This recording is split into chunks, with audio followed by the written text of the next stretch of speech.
You're watching a Highwire Media podcast. Welcome back to the Political Pulse Show. As always, I'm your host, Larry Elise.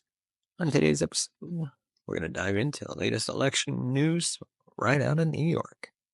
Make sure you guys like this video down below and subscribe to the channel if you are new. Welcome to the Political Pulse Show. As always, I'm your host, Larry Elise, and on today's episode, we're going to dive into the latest New York election news. Make sure you guys like the video down below, subscribe to the channel if you are new. So if New York City wasn't already unsalvageable, I think this recent election might have made it even more so. You had a mayoral election primary because New York City's election for mayor is this year.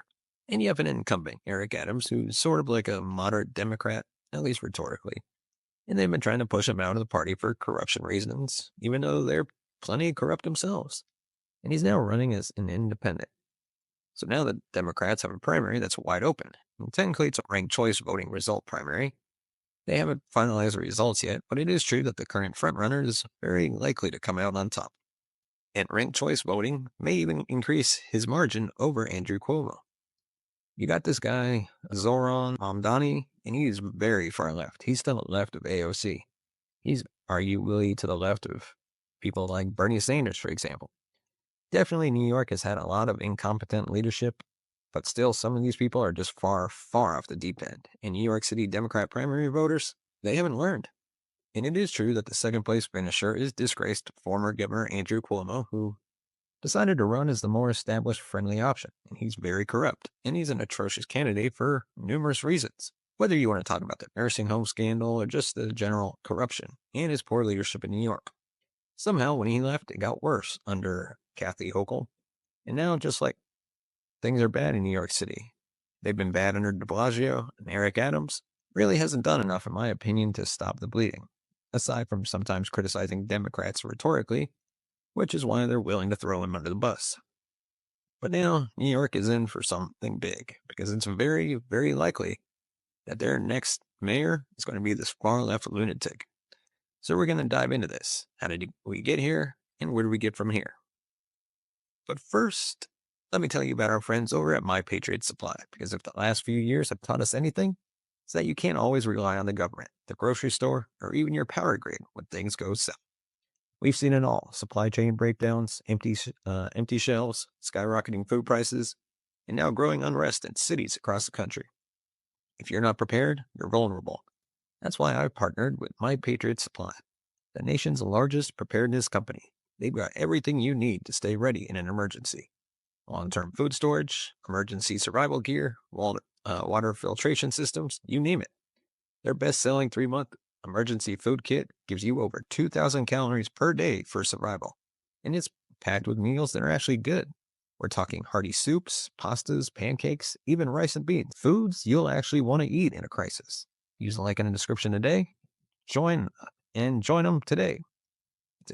They offer huge savings, and more importantly, they give you a peace of mind. So don't wait for FEMA to show up. Don't be caught off guard when the next disaster hits. Be the one who's ready for yourself and your family. So this was an upset win too, and that's not something a lot of people are talking about. But Zoron was not supposed to win. If you want to look at the polling, he was down, sometimes double digits in a lot of polls. But he had a lot of grassroots support, and he was able to capitalize off of that. Like Supervoter, the college-educated white millennial, they've been the type to turn out for literally every election, and is partially why Democrats tend to overperform in special elections. They've kind of become increasingly far left in certain places. We're talking about the so-called progressive wing. That's the term they like to use to kind of sweep it up for themselves, make them seem palpable. Because, progress is usually seen as a positive term, but it depends really what you're progressing towards. In Cuomo and the like, people like de Blasio, Kathy Hochul, that is Zoron driving the speed limit, and even that has become incredibly unpopular. Zoron is somebody who is charismatic, well-spoken. All that is true. That's kind of why he's able to generate this cult following on the far left and win. And you see somebody like Cuomo. This is a guy who has so many skeletons in his closet, and he was like effectively tied to Trump somehow by Zoron in the primary. Like that was partially what was driving. He's like, oh, the MAGA billionaires are trying to steal the Democratic primary. Ironically enough, by putting, Andrew Cuomo of all people in there. That's not exactly what's happening, but you did have that donor class backing Cuomo, but you can't really polish a turd. Now, I will say that was the major problem, and a lot of people didn't understand what they really were dealing with when it came down to Zoron. Because you have Cuomo, he's unpopular. You have some of these other options. Technically, Cuomo and the other options combined for a victory, but still, these people hated Cuomo so much to the point where, like, the Lander voters are going to rank Zoron second. The Adams voters for sure are going to rank Zoron second. And you only need like 30% of the voters to rank him second. Or the people that maybe they didn't rank Cuomo at all, if they're down ballot. What does that exactly mean? It means that those are votes that Cuomo is not going to be able to get. He conceded. He cannot catch up. But it's crazy to see the shift. And also, I think some of it is because the moderate Democrats have left the party. If you look at Staten Island, if you're a Trump voter, you're not going to turn out for Cuomo or Zoron, plain and simple. Even though a lot of Trump voters are still registered Democrats for reasons just like this in the New York City area. Andrew Cuomo only won Staten Island by 9%. He actually won this county outright, despite it being a red county, as the incumbent Democrat governor in 2018, and he got like 49% when he won.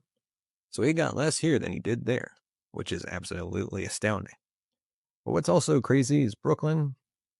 Zoron won big in Brooklyn, and he won big in Queens. I wasn't expecting that out of Brooklyn because you do have a heavy Orthodox Jewish population, but a lot of secular, like atheist, ethnic Jews did show up for Zoron, especially those in younger generations in parts of North Brooklyn where you probably wouldn't expect them to do so well. And then also Manhattan. We're talking about the elite here on Wall Street, even voting for this self-described socialist guy. Absolutely crazy to think about. Now, it is true that Cuomo's strength was with minority voters, mainly black voters, which is why he did so well in the Bronx. Hispanics, Cuomo won them, but he didn't win them by as much. And Zoron did very well with the Asian vote for some reason in Queens, and that is why he was able to go out there and win the primary.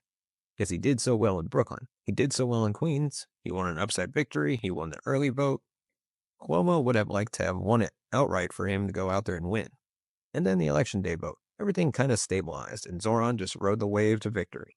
It was an upset. A lot of people were, saying on the ground it could happen because of the enthusiasm. Well, that technically proved to be correct. And now you have this election where, can the Republicans win? Well, Curtis Sliwa, he got like 30% the last time.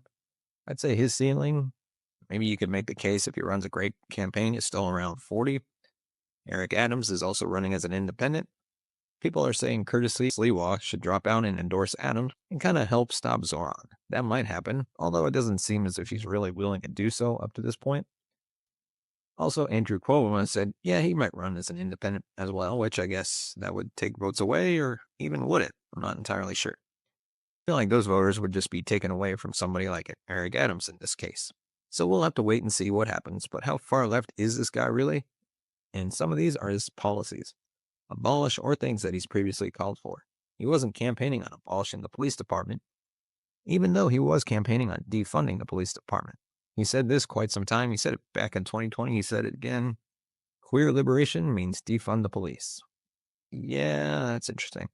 You have all this stuff going on. It's like just this insane that the Democrats in the largest city in America, they can only come up with some very far left guy with a questionable history that says all these crazy things. He's, called for, I guess you would say, what was the term, globalizing, the intifada regarding the whole Palestine thing. Like, this is a far left guy, like an extremist, and he's able to go out there and win because the other guy is somebody who's a former corrupt, disgraced governor who killed people in nursing homes. People didn't really know all this stuff. And Zoron ran a great campaign and was able to juice far-left turnout to cover it up. You're talking about abolishing prisons, medical bills, private health insurance, banning all guns, legalizing prostitution. That's probably the tamest thing on this list, to be honest.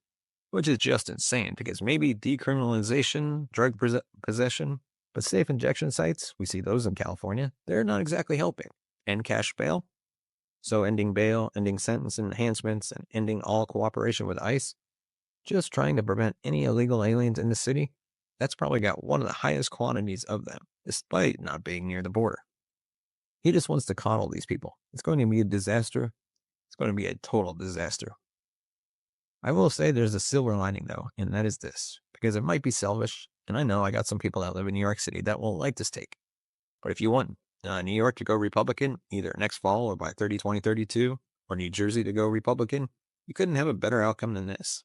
I'm not saying that it justifies the desecration of what was seen as the greatest city in the world for a long time, a testament to American greatness. Now it's run by a crazy person. I know that a lot of people that just are not willing to suffer through this term. I'd recommend they can leave, so long as they're going to vote properly, as a lot of people that leave these places do. And it's ironic because as these people are leaving, those places still get redder. We have a lot of room in Texas. There's plenty of room in New Jersey and Pennsylvania. Flip New Jersey red. Keep Pennsylvania red. Sure, you're going to see a lot of people moving to Jersey if Republicans win that governorship this fall, especially if Zoron ends up defeating Adams, or whatever the competition ends up being for him in November, if any. It can be very minimal, and that's the way it is. So New York should just decide to elect a crazy person. And now everybody's just bracing for impact in the city. And we'll see what happens. But anyways, make sure you guys like the video down below, comment down below, subscribe to the channel, hit that bell for notifications so you never miss another video. You can follow me on social media. The links are all in the description below.